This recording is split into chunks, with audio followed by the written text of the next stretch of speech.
The Alldus podcast is brought to you by Alldus International, supplying your expert AI and digital transformation staffing needs across the US and Europe. Today, you are listening to our ServiceNow series, where we interview the best and brightest of the industry to share their story, advice, and views on the exciting world of ServiceNow and digital transformation.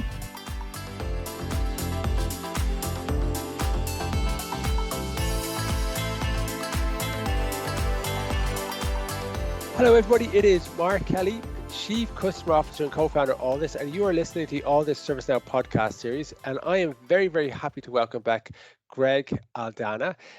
Gregg is a bit of a superstar in the world of ServiceNow, and I've got his title, which I'm going to actually read off because, Gregg, I do not want to mess it up on you.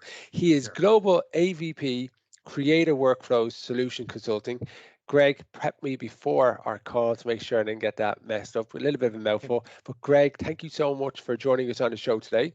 Yeah, my pleasure. Thanks for having me back.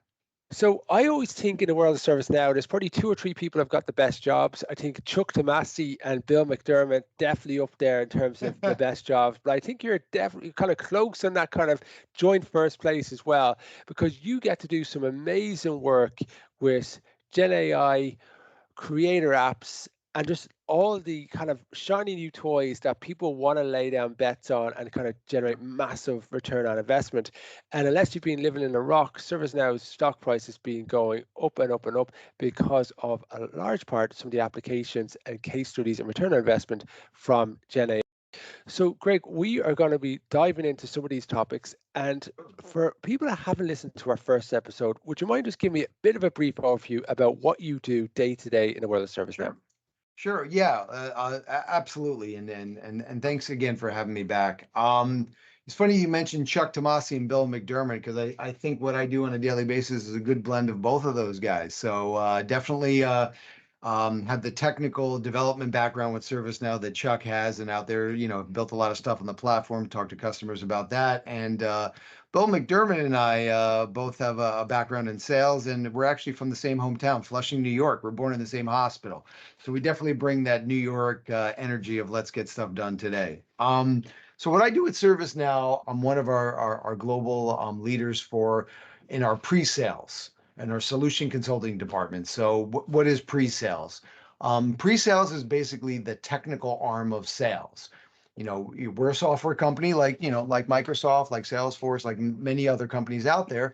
And before you go and buy software and you spend millions of dollars on software, you're going to want to talk to somebody technical and walk through and design some solutions, and sometimes do some workshops and get hands-on and do some solution architecture and design the journey. And obviously, before making an investment or continuing an investment like this, you're really going to want to get into the technical details. And so that's where solution consulting comes in, about really talking to customers, not just about the technology and how to implement it, but what are the business challenges? What are the problems we're trying to solve? What is all this legacy technology you're trying to integrate with? And then really working with customers in a very collaborative fashion to solution together, to come up with ideas of how will this software work. And so that's a really critical part of the journey of procuring and buying, and then, obviously implementing software. So, I do a lot of traveling. I get to talk with customers in every industry, in every country. And I think I mentioned this last time, as much as customers learn from us, I learn from them. And literally, I probably meet with about 3 to 4 customers every week, 52 weeks of a year, probably speak with about 200 CIOs a year. And this really, really gives me a very interesting perspective on things, decision points, emerging trends, what challenges people are dealing with. And I think it makes it one of the best jobs in the world. So, Gregg, companies are absolutely obsessed about AI, generative AI, and they want to delve in. However, there's still reservations, and they don't necessarily know where to start, but they do want to go on the journey. This year is the year of AI, applications, rolling the dice. yep. Where are you seeing it? What are customers saying to you? Yeah, so this is definitely top of mind. And I think every company in the world right now has an earmarked budget just for Gen AI, and everyone's got to make an investment. And it's not a question of if or when, it's now. So I think this is the year of investment, and this is the year that companies are placing the bets on the table here. They're going to make an investment. Every board of directors has earmarked funds for to drive this. They've got to do that. And then I think what you're going to see in 2025 is going to be the year of, okay, well, what bets paid off? What was the return I got on these investments? And maybe I'll pull back on some and double down on others. So I think in the next 12 to 18 months, you're really going to see who the winners and losers in this space are going to be in terms of who's providing that value, that measurable value. I met with a customer on Tuesday, right here in Arlington, Virginia. I don't want to mention any names, but a global company that provides food, and very very mature company. And they've been in the Gen AI space for well over a year. So they're like, we're not new entrants to this, and we're not just looking for the promise of what Gen AI can do. They're like, we bought into the promise a year ago. We're looking into the actual. We want the measurable impact of how Gen AI can actually transform our business, not just automate it, tweak it here or there, but actually transform it. And so I'm hearing this a lot from a lot of C-levels. I want to know what's different about what you're offering with ServiceNow, but how can this actually help us transform the business? And so I think what we're kind of venturing into right now is almost a new category of software, which I think you could almost categorize as BTM, business transformation management. How am I going to manage the transformation of my business and accelerate it? And Gen AI, if positioned and actually utilized correctly and engineered correctly, can really be the driver in that. We can obviously get into a lot more detail behind it, Yeah, but it's a different questionation, not just how can I modernize or automate things, but how can I actually transform them and get significant competitive business value which out is of it? pretty amazing, right? Because you're talking from a perspective of, we want to incrementally improve, automate certain tasks, do an incredible job at that. However, when you talk about transform, that is the culture, the values, how the business is done. People, everyone, very few people actually like to change. We've all got our routines. We all kind of like things in a certain way. But you're talking about that change and bringing people on the journey because they know customers are expecting more, employees are expecting more. That digitalization, that Netflix style experience, people want that as a standard to do. So when you're talking to different customers, they're going to be asking you what type of return on investments. And we do know from case studies from AI, particularly good is customer support. We also Yep. know that HR, offboarding, onboarding, sales and marketing. There's a lot of different case studies that show clear return on investment on that. What type of case studies are you working with customers on where you can kind of show them, here's some ROI, and this is why it's worthwhile going on that journey? So a lot of what I'm focusing on, and I see a lot of interest in, obviously with managing creator workflows, these are the development technologies in the ServiceNow platform, our app engine, our low code, to create new workflows and to extend products, our automation engine to connect things, and obviously our generative AI development capabilities, text to code, text to flow, text to app, text to process. And how I see these really being measured in terms of impact is not necessarily just only in accelerated time that you can deliver solutions much faster than you've ever been able to do before, but also the inherent value of the solutions you're actually building, the workflows and the coding of it. They're much higher level value systems that are providing a much greater return on investment in a much shorter amount of time.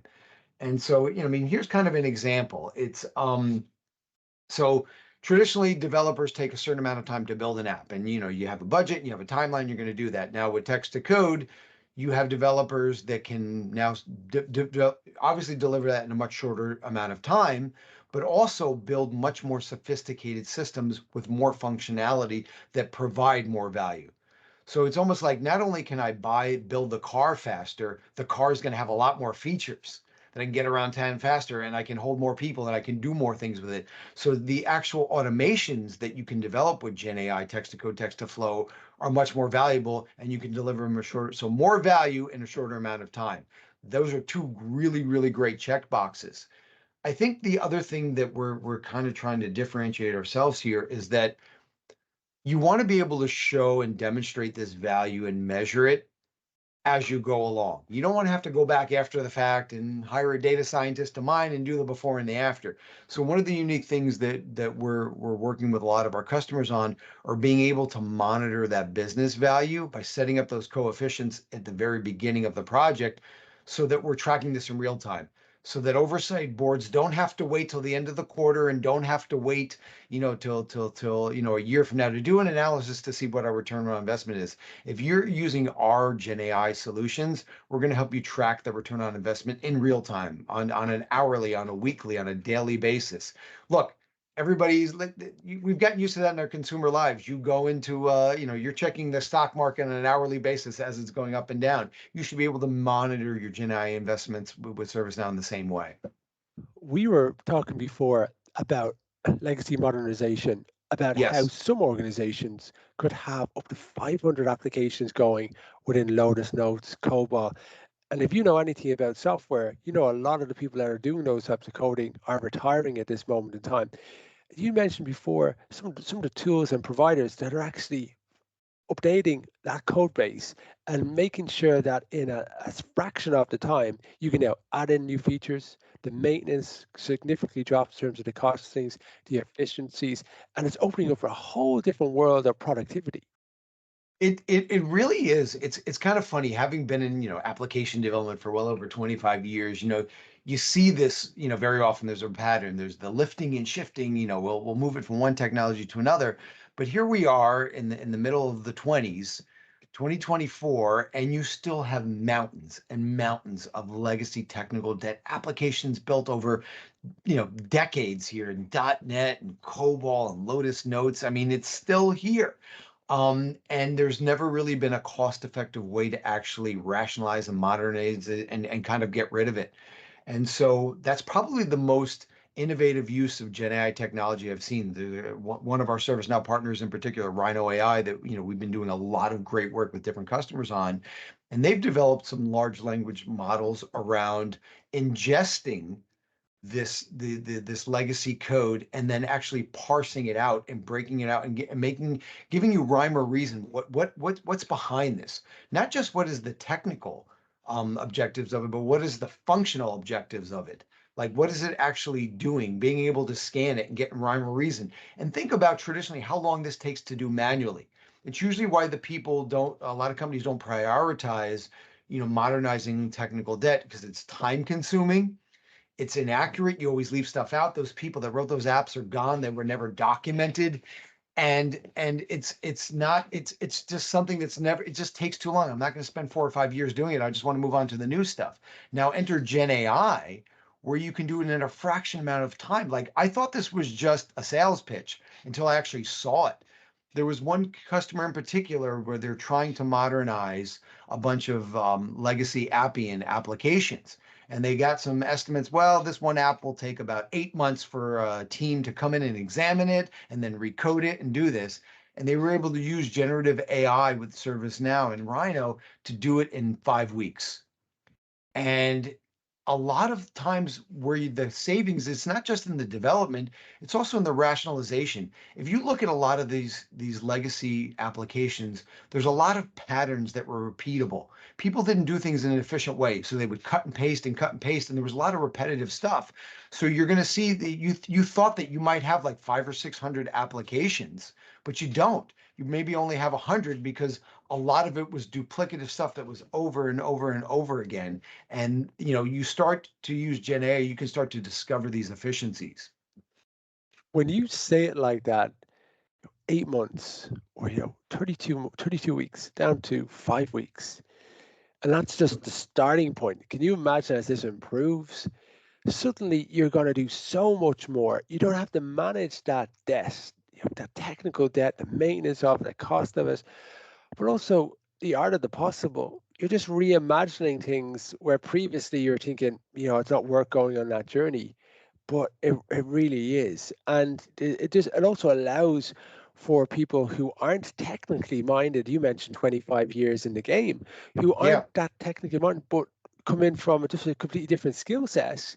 Yeah. And suddenly they're kind of got superpowers where they can start to introduce it and drive through those benefits as well. So it's interesting what you say, 2024 is the year where we're putting our bets, and we're kind of 2025. We're seeing, well, what's gonna stick, what's been good for us, what's our next decision that we're actually going to work on that as well. And for people listening in, they're thinking, well, that sounds a little bit too good to be true. Use ChatGPT. Try it out. See what even a basic GPT can do in terms of writing script, writing code, creating a website, creating a blog. Referencing something. It is truly a technology that's open up to so many people. It really is widening things, and I just kind of want to go back to this legacy modernization, because I think it's been one of the hurdles that has held a lot of companies back from truly innovating and modernizing it. I'm held back by all of this debt. So what happens is, this is a bridge to help you get there so faster. Like, think about how long sometimes requirements capturing takes from legacy technologies. And I've seen like stuff like Rhino AI cut that in half by like 50% and put together journey maps and put together affinity maps and things that would take people so long to do. So it's, if you look in like the hierarchy of AI, I almost look at, there's like a ladder of generative AI solutions that you walk up. I think, there's AI as a tool, which is like ChatGPT. Just as a tool, I got to do something very simple, or I'm trying to do this here. Then I think there's AI as like, maybe as a tool user, where custom chatbots that they're built around very specific, solving very specific problems. Then I kind of see that next ladder up is like AI is like a tool orchestrator, and this is where you have generative AI architecture, kind of bringing in different things that you're trying to accomplish and putting together different LLMs. And then I look at really kind of what we're talking about with legacy modernization, AI as a tool designer, and that's that next generation Gen AI. And so it's not just about ingesting legacy. And this is where I see, AI as a tool designer. It's like, now that I've ingested it and I understand what I was trying to do in the legacy, how should I redesign this to put the output onto a platform like ServiceNow? And you don't want to just lift and shift what you had, because that wasn't working, and take it and saying, well, you were trying to do this with your business, and now using generative AI, here's a way we can reimagine what you could actually try to do in this new business paradigm. You were supporting maintenance of assets this way. Actually, I've rethought this. This is a much more efficient way to do it, not just to take advantage of the functional improvements in a platform like ServiceNow, but just a different way of working. And so this is this next generation of generative AI to actually do that and just generate these ideas for innovation and efficiency that's never been available before. But even if we look at those assets, suddenly you'll be able to, in real time say, provide me a visual on our sales, or how many laptops do we currently have? Yep. When is the maintenance for them up? And this could be badged up as a product that you can actually sell on as well. So you've got a new revenue stream. Yes. That you can actually look to apply to all these different things in terms of the information, the data, because people will pay for them. So everything is being reimagined, where it was previously a cost, and now it could be a new revenue stream in terms of how you actually look at that as well. Greg, we could go all day, but this has given a fantastic taster to what people can actually get involved in as well. You've been listening to the Alldus podcast. We've been talking in the world of ServiceNow. We've had Gregg Aldana on the show a second time, and he's been talking all the world about Gen AI and some of the applications utilizing the ServiceNow platform. Thank you, Greg. Thank you.